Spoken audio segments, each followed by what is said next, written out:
বহিরাজ্যের এক বেসরকারি সংস্থার কাণ্ডজ্ঞানহীনতার কারণে আজ গুরুতর আহত হয়েছেন এবং বিদ্যুতের ছোবলে মৃত্যুর সাথে পাঞ্জা লড়ছেন কর্মী। জানা গেছে যে সাবরুম কলেজ সংলগ্ন 132 কেভি সাব সেন্টারে বহিরাজ্যের সরকারি সংস্থা পাওয়ার গেট কোম্পানিতে কাজ করতে গিয়ে বহিরাজ্যে তথা পশ্চিমবঙ্গের মালদার বাসিন্দা 28 বছরের যুবক কাজ করতে গিয়ে বিদ্যুতের ছোবলে গুরুতরভাবে আহত হয়। ওর পরিচয় জানা গেছে, তার নাম ইনিয়াস টুডি, তার বয়স 28। সাবরুম মহকুমা হাসপাতালে কর্মরত চিকিৎসক রাকেশ মজুমদার ওই পরিযায়ী শ্রমিকটির অবস্থা বেগতিক দেখে সাথে সাথে জিবি হাসপাতালে রেফার করে।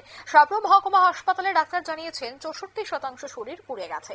উন্নত চিকিৎসার জন্য আগরতলা জিবিতে রেফার করা হয়েছে। অন্যান্য শ্রমিকদের কাছ থেকে জানা গেছে যে বহিরাজ্যে যে সমস্ত শ্রমিকরা কাজ করতে এসেছেন পাওয়ার গেট কোম্পানি লিমিটেডের, তাদের কাউকেই নাকি কোনো ইন্স্যুরেন্স বা সেফটি তথা নিরাপত্তা বিষয়ে কোনো ব্যবস্থা নেই। আর এখন দেখার বিষয় বহিরাজ্যের এই বেসরকারি সংস্থা তথা পাওয়ার গেট প্রাইভেট লিমিটেড কোম্পানির বিরুদ্ধে সরকার কি পদক্ষেপ গ্রহণ করে। তবে সেই বিষয়ে সংশ্লিষ্টদের বক্তব্য শোনাব। তারপর ইলেকট্রিক ইনজুরি হয়, ইলেকট্রিক শক হয়, ইলেকট্রিক শক হয়ে ওর শরীরের প্রায় 64% পুড়ে যায়। পুড়ে গেলেও এটা সুপারফিশিয়াল বার্ন, কি শুধু স্কিনটা পুড়ে, ভিতরের মাংস বেরোয় না, যার কারণে ও বেঁচে গেছে। আপনারা শুনলেন চিকিৎসকের বক্তব্য, প্রায় 64% পুড়ে গেছে, তবে বেঁচে থাকার সম্ভাবনা রয়েছে।